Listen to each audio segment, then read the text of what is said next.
is a sorting activity. This is a classification activity. You see there are some pictures. You and I should sort out or classify these pictures into groups, into kinds, into categories.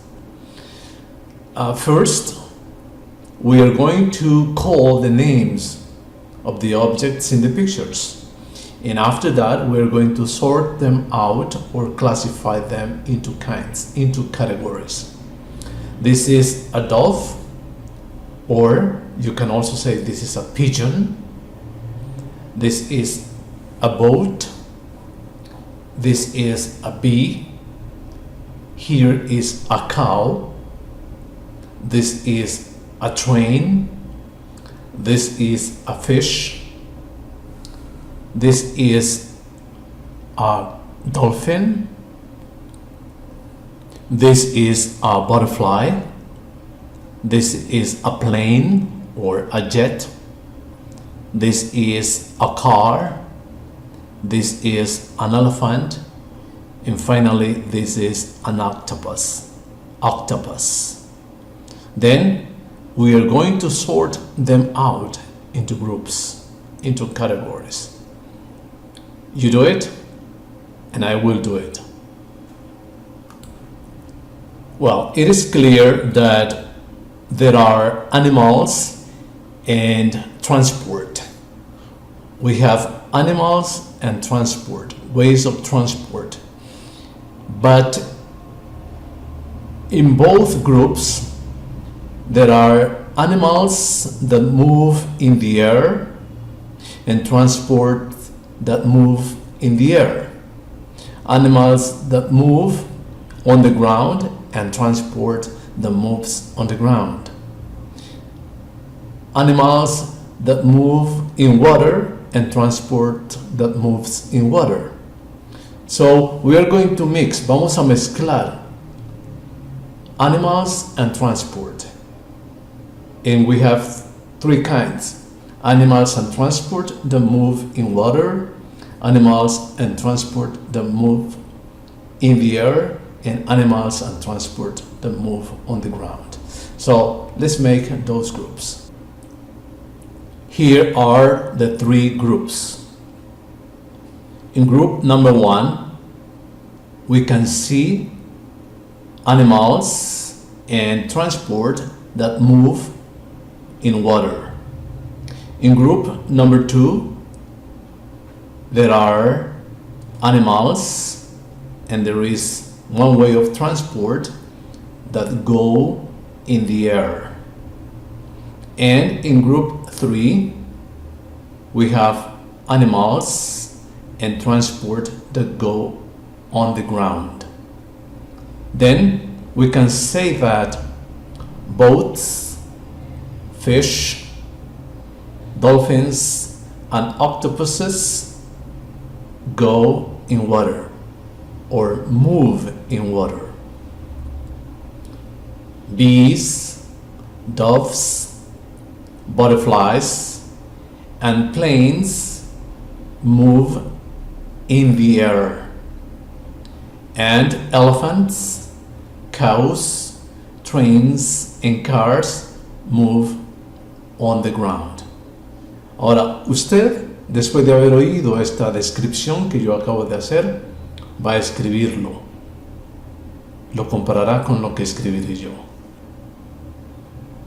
Here are the sentences. Group 1.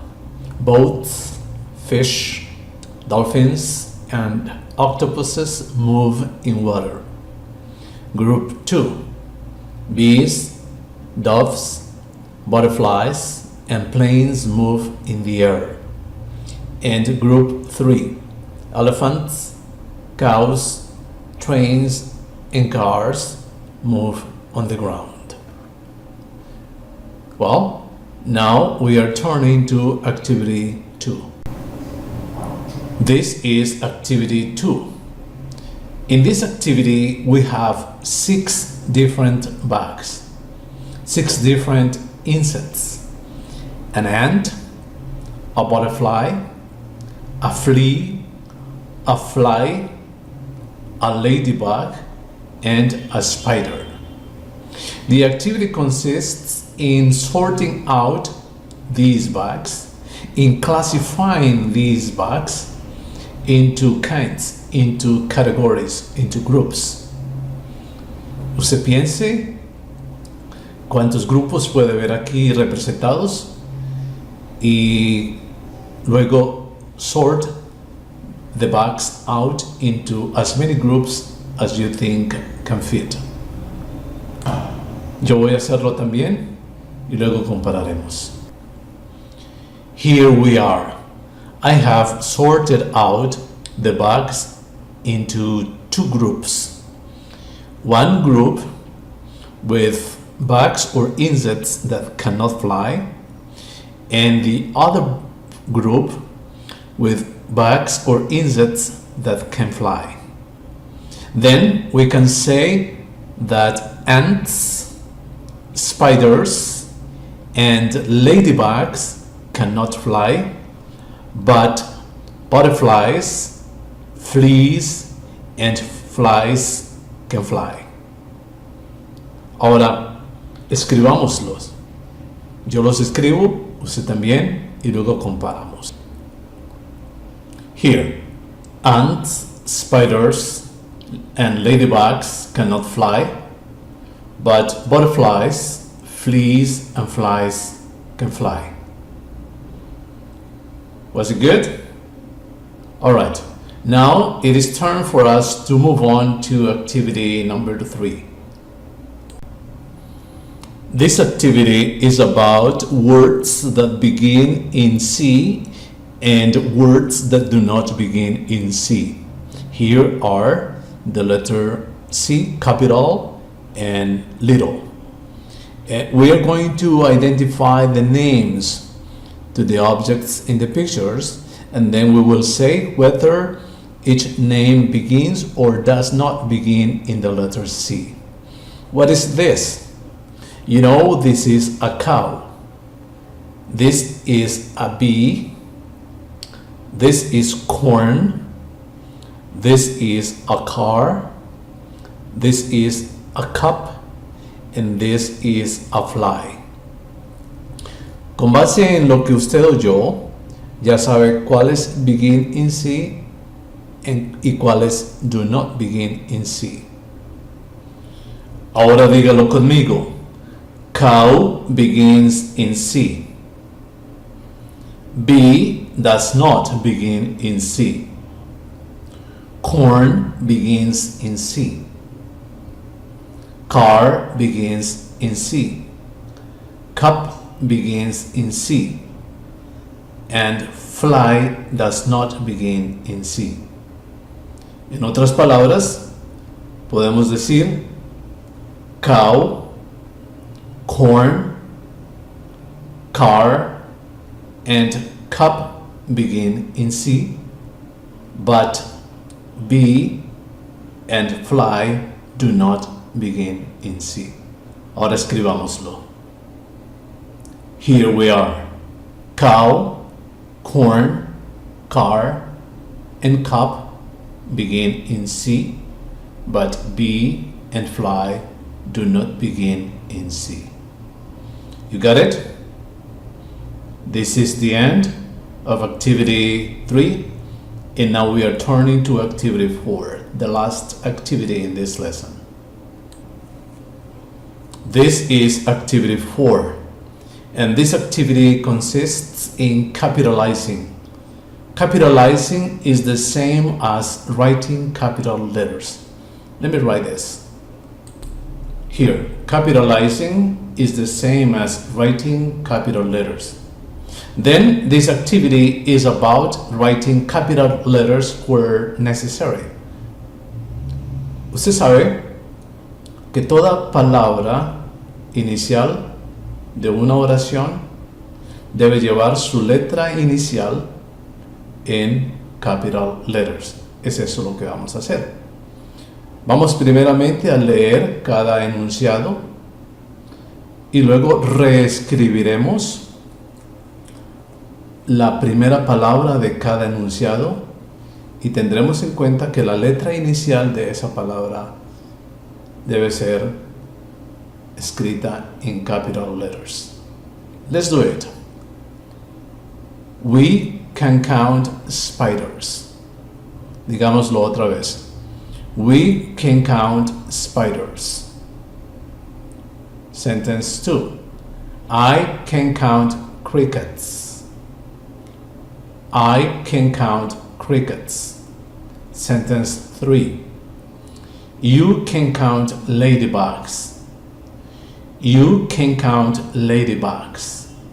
And sentence 4. There are 10 bugs. There are 10 bugs. Ahora hagamos la segunda parte. Here we are. Every initial letter has been capitalized. Here we can see capital W, capital I, capital Y, and capital T. We can count spiders. I can count crickets. You can count ladybugs. There are 10 bugs. Antes de terminar esta lección, me gustaría que hiciéramos una actividad adicional y consiste en counting bugs. In this picture, there are many bugs: ants, butterflies, fleas, flies, grubs, ladybugs, beetles, crickets, slugs, and spiders. I have some questions to ask you. And the first question is, how many spiders do you see? How many spiders do you see? There are 10 spiders. 1, 2, 3, 4, 5, 6, 7, 8, 9, 10. How many butterflies do you see? There are 10 butterflies. 1, 2, 3, 4, 5, 6, 7, 8, 9, 10. There are 10 butterflies. How many ants do you see? There are 10 ants. 1, 2, 3, 4, 5, 6, 7, 8, 9, 10. There are 10 ants. Y así sucesivamente. Me gustaría que usted formulara la pregunta acerca de cada inset en esa imagen y responda la pregunta que usted mismo formula. Voy a escribirlas, 2 ejemplos o 3, para que usted tenga el modelo y usted lo hará por su cuenta. Well, that's all. Dear students, it's been nice talking to you this time, but I know it would be nicer for me to talk to you in the next lesson. Take care and see you soon.